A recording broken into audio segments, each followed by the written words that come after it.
thinking about the food and the flavour made me nearly vomit. And it made me giggle and it made me laugh because I've never had this reaction to anything food-wise before. Sugar snap peas, green beans, and... So it's Sunday evening and I've not long woke up from a nap. We've had a busy day, we've been out shopping, getting groceries and stuff. Had to do a couple of trips to Decathlon to get some bits ready for Jason's trip because he's going on a course as of tonight/tomorrow morning. I think he's decided to go down tomorrow morning instead of tonight. But he's away on a 4-day course and I'm going to be home alone for 4 days, which is going to be interesting. It's been a long time since either of us have actually been apart for this long. I've woke up from my nap and Jason's actually cooked dinner. And he does this quite a lot, to be honest. And he's made me some omelette with sugar snap peas, green beans, and small sweet corn, or small corn on the cob, I don't know what it's called. And then some bread for carbs. Nom, nom, nom. I am going to enjoy this lovely meal that he has made. And then after we finish the meal, I'm hopefully going to have enough energy to get a bit of exercise done. And I say hopefully because I'm still pretty drowsy even after the nap. But at the same time, I need to get something done. I need to get something done at least.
God, I'm warm.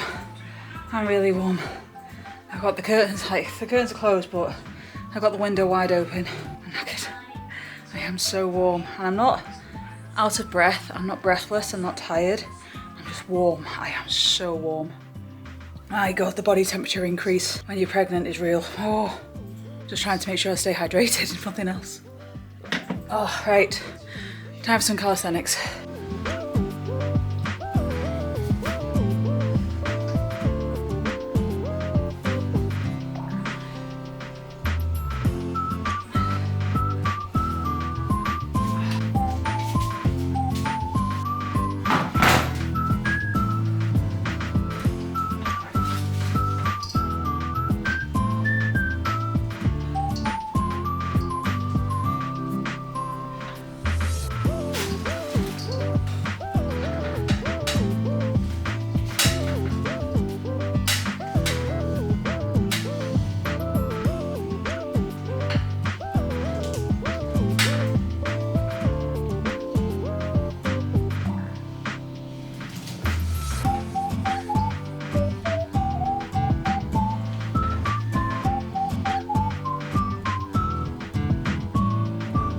Believe it or not, I did actually do some push-ups and some leg raises as well, but unfortunately I forgot to hit record and I'm not doing them again. All I did then was 5 reps of each exercise, so 5 knee press-ups, 5 leg raises, 5 tricep dips, 5 scapular pull-ups or scapular pulls. My fingers are hurting now. The arthritis is starting to play up. I'm going to leave it there. I'm going to have a quick stretch and stretch out all the tension that's currently in my body. And I'm going to especially pay attention to stretching my stomach because obviously that's going to be the main part of my body that's going to be stretching soon at some point in the near future. And I know I've already got a bit of a baggy tummy, so I don't care. But I do need to stretch the muscles in that area to make sure they are nice and limber and ready for the amount of stretching that they're actually going to be doing soon.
There we go, my exercises for Sunday are done. I was hoping to go on a run because the weather is really refreshing outside. It's also pretty late and I'm still pretty drowsy. So I don't think a run would be a good idea right now. But I do need to cool down. I am really warm. So I'm just gonna go sit outside for maybe 5 minutes, just sit in the rain. Because why not? And I also think that'll be just a really relaxing way to finish this session. And I really needed that stretch. That stretch just released so much tension out of me. And I was very careful to make sure that I didn't over push myself. I didn't make myself extremely breathless. I got breathy in the sense that I knew that my heart was going in overdrive. I made sure to keep I've got my Garmin monitors my heart rate, and I made sure to keep my heart rate fairly low, within like moderate range. So I didn't push myself, I didn't go overboard, I just kept it nice and gentle and just kept it at a point where I didn't get any pains or any shooting issues in my heart. I didn't get any out of breathness or feel like I pushed myself. I just kept it nice and gentle, nice and steady. And now we're gonna go enjoy a nice peaceful chill in the rain.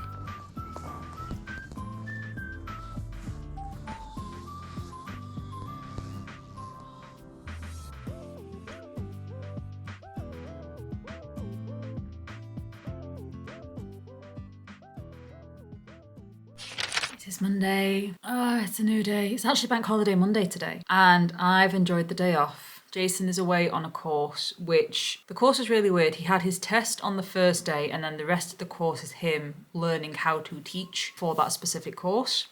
I don't understand how they do it.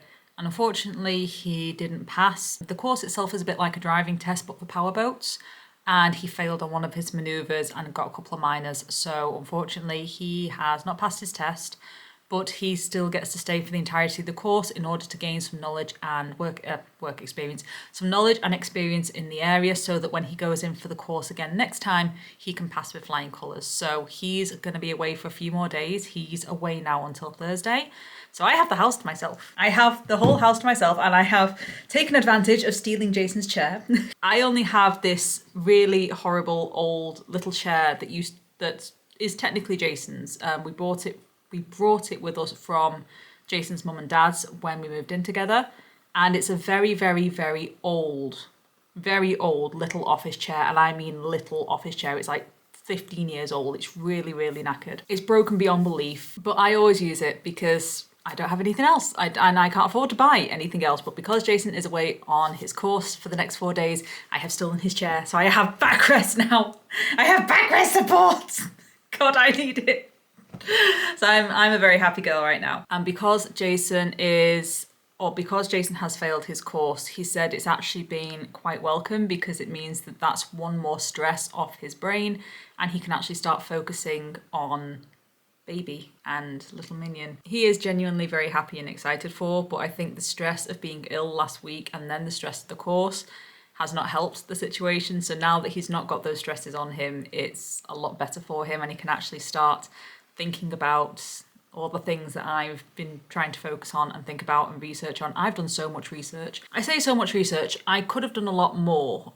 Like, one of the benefits of potentially being ADHD, I say potentially because I am undiagnosed, but everyone seems to believe I have it, is hyperfocus. And once something grabs my attention, I can just dive in and I can go down a proper little rabbit hole and do every bit of research under the sun. So I am taking full advantage of the hyperfocus that I have right now over the fact that I am pregnant. I have watched multiple videos over the first trimester, different symptoms, different things to expect, what's going to happen at my first appointments with my midwife and stuff. I've watched multiple vlogs, multiple pregnancy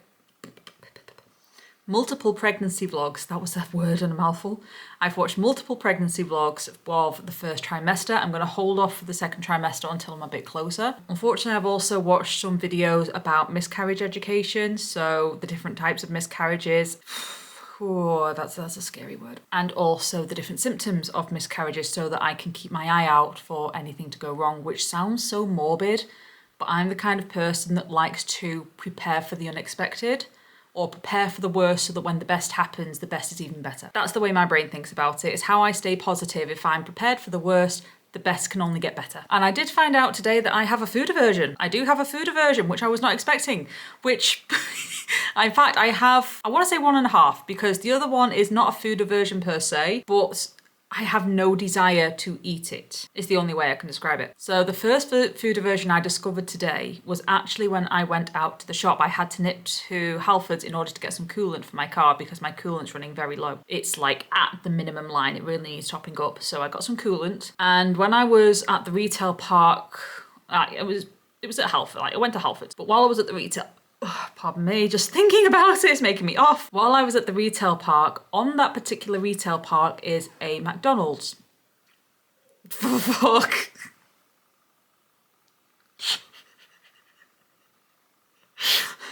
It's a McDonald's restaurant. This is making me giggle so much and it shouldn't. There's a McDonald's restaurant. Oh. The sight of the McDonald's, the thought of the food and how it tastes, wow. Oh. This is next level food aversion. I've never had this before. Looking at the McDonald's made me gag and nearly vomit. Thinking about the food and the flavour made me nearly vomit. And it made me giggle and it made me laugh because I've never had this reaction to anything food-wise before. And I used to eat McDonald's like years and years ago until I found out about my beef allergy. And once I found out about my beef allergy, I stopped going McDonald's. And even when I had to go McDonald's, let's say I was on a travel trip with a friend and they wanted to go McDonald's, I'd only ever get the fries, literally just the fries, because that was the only thing I was willing to eat from there. And it was really weird. I started sending a voice message to my friend and to Jason to say, it's like, the weirdest thing just happened when I went past a McDonald's. And just the mention of the word McDonald's is making me gag. It's making me want to be sick. It's making me want to throw up. Just the mention of the word. And unfortunately, I've got a very vivid imagination. So if I start thinking, I'm going to have to try not to, but if I start thinking or imagining the food from McDonald's, how it tastes, I literally get so sick in the throat. Like, I physically want to vomit. I'm like, oh, that is the... It literally makes me want to vomit. So that's the first food aversion symptom I've found, is my baby does not want fast food. Little minion has no desire whatsoever in the American fast food chains. I'm going to have to refer to them as American fast food chains or the yellow M's at this point just to try and prevent the heaving. The other food I have found that I am slightly avert to, and I say slightly because it's not so much an aversion, it's just I have no desire to eat it at all. And if I do try and eat it, I just feel like unsatisfied, unhappy. That's the only way I can describe it. It's unhappy and unsatisfied and just feeling a bit afterwards, is sugar and sweets. Like, I watched an advert, like when I was doing part of my research into pregnancy, I was watching an advert. This new Haribo Nostalgics was advertised. I was like, oh, that sounds interesting. It's like chewies that taste like pear drops and rhubarb and custard. Like, that sounds really nice, because those are the kind of sweets I was brought up on. I had grandparents that lived through the war, so we got brought up on all the old-fashioned boiled sweets. So I was really interested because these nostalgics would be valid for me because they would be nostalgia to my childhood. So I thought, I want to give those a go. And so when I went to do a bit of shopping after I picked up the car coolant, I got some eggs, I got some bread, I got some milk because we were running low.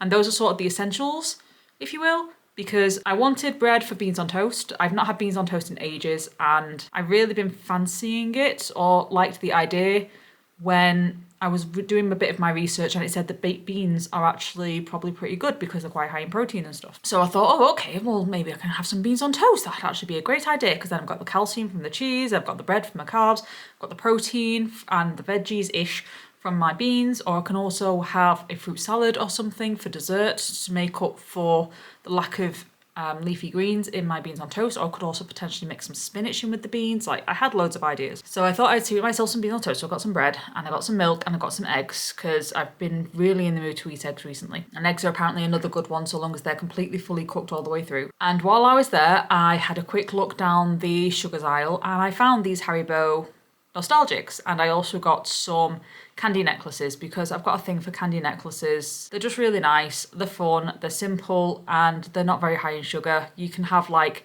2 or 3 pieces of candy off it and I'm done for the day. And then they last me for ages then. But yeah, I got myself some of the Haribo Nostalgics, and the urge to actually eat one now is quite strong just because they're here in my hand. No actual desire to eat them, but just because they're here. But it was weird because as soon as I put one of these in my mouth, I loved the flavour and I loved the nostalgia of it, but I didn't want to eat it.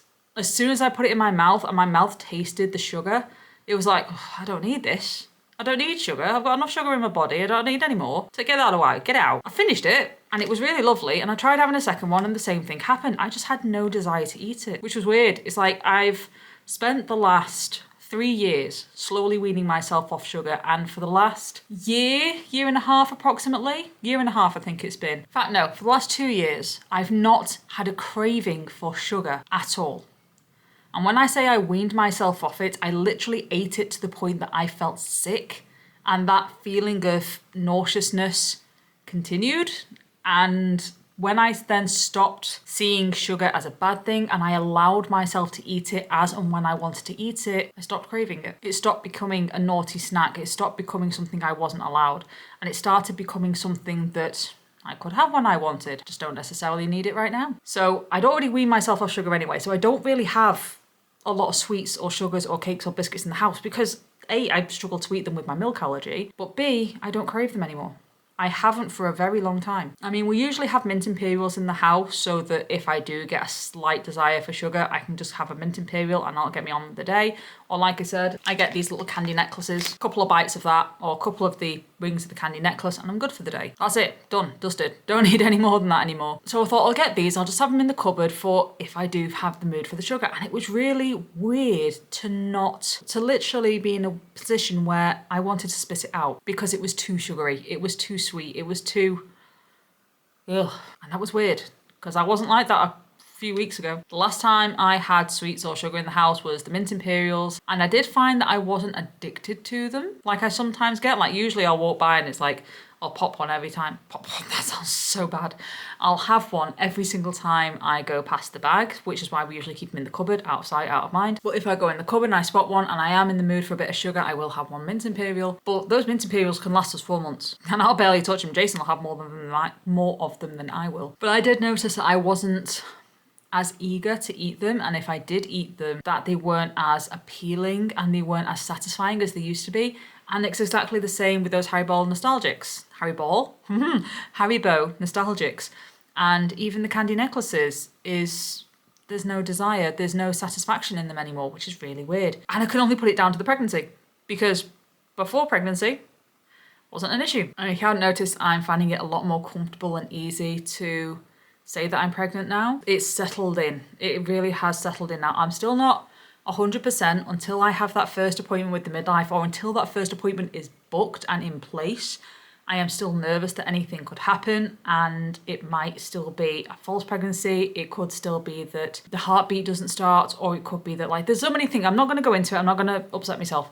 There's so many things that can go wrong in the first trimester. Until I get that confirmation that my first appointment is booked and set, I will continue to be in a bit of a, am I though? Am I really? It's like I have a lot of symptoms to say that I do, as I've discussed in my last video, but at the same time, I don't want to jinx it. I don't want to.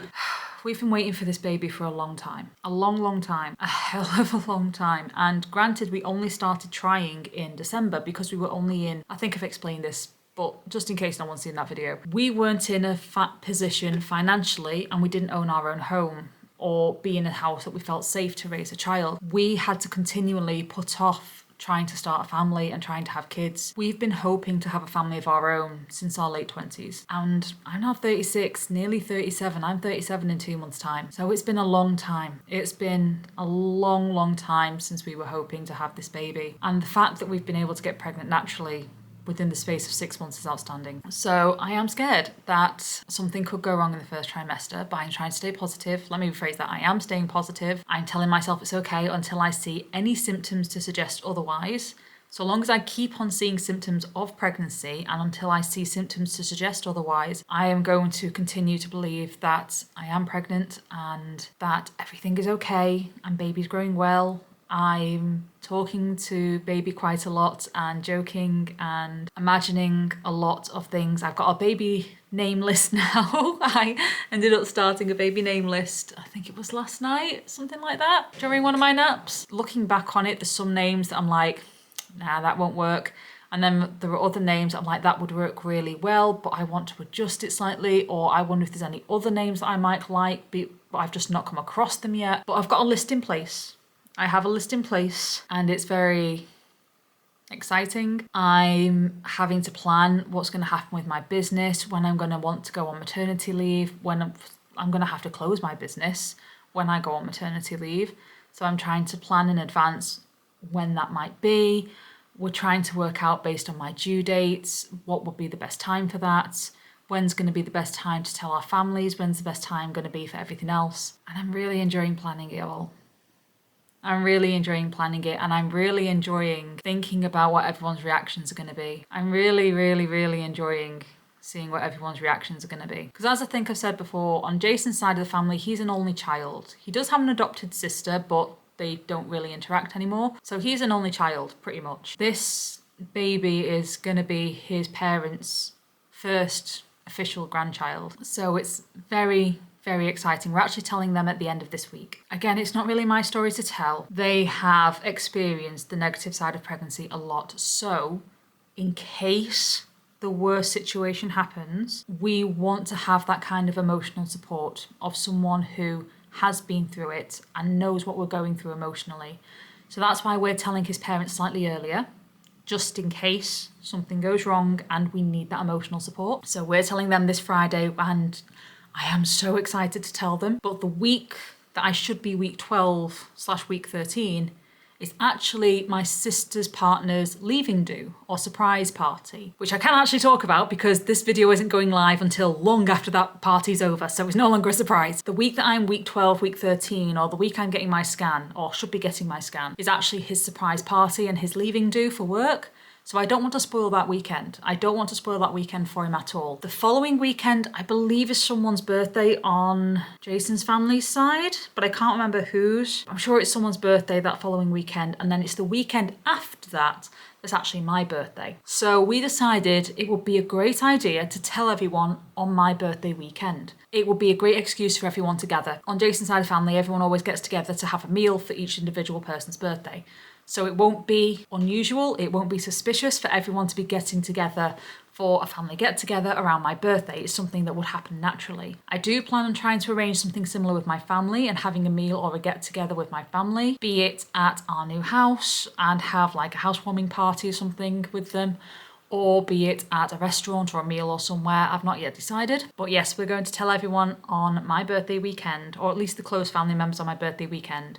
We do have some family members that are down south that we don't yet know how we're going to tell or break the news to, because we want to do it face to face, but we don't want to make it seem weird that we're going to visit for a random day. Because it's a long drive, it's like a 3-hour journey down there. Or is it a 2-hour journey? It's a long drive anyway. So we don't want it to be suspicious that we're just turning up randomly, but at the same time, we don't know whether or not we're going to have the time to get down there to actually tell everyone, because it's Jason's busy season and he isn't necessarily going to be able to get the time off for my birthday weekend. And I don't want to go down there on my own because, you know, it's his family at the end of the day. I want him to be there when they find out. So we're not too sure how we're going to tell his southern side of the family.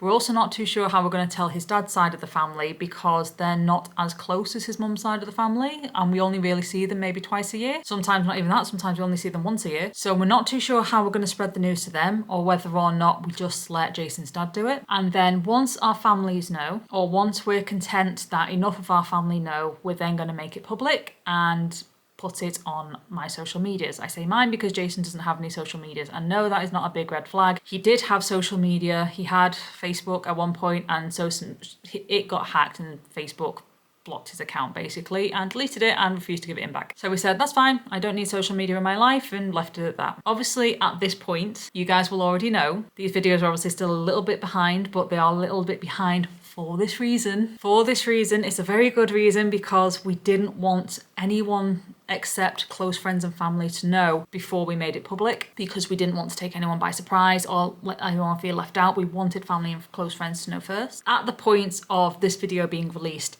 everyone already knows. It's obviously public. But at the time of recording this video, it is still very much a secret, and I am very excited and very nervous and very giddy about getting to spread the news. It's something I'm really looking forward to, really looking forward to. And as I said in a previous video, I'm probably not going to record people's reactions because it means getting everyone's permission to actually post it. I don't want to invade on anyone's privacy or put videos or photos of people online that they may not want being shown online.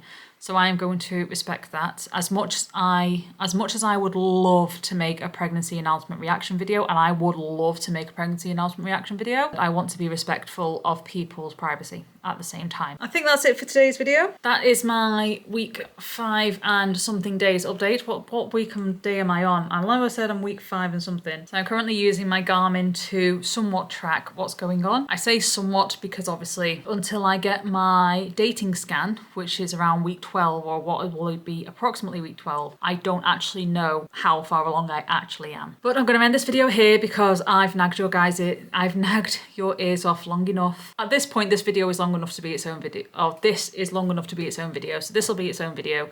And I will update you guys tomorrow. I'm going to take the rest of the day to rest because I'm still a bit achy from yesterday's exercises.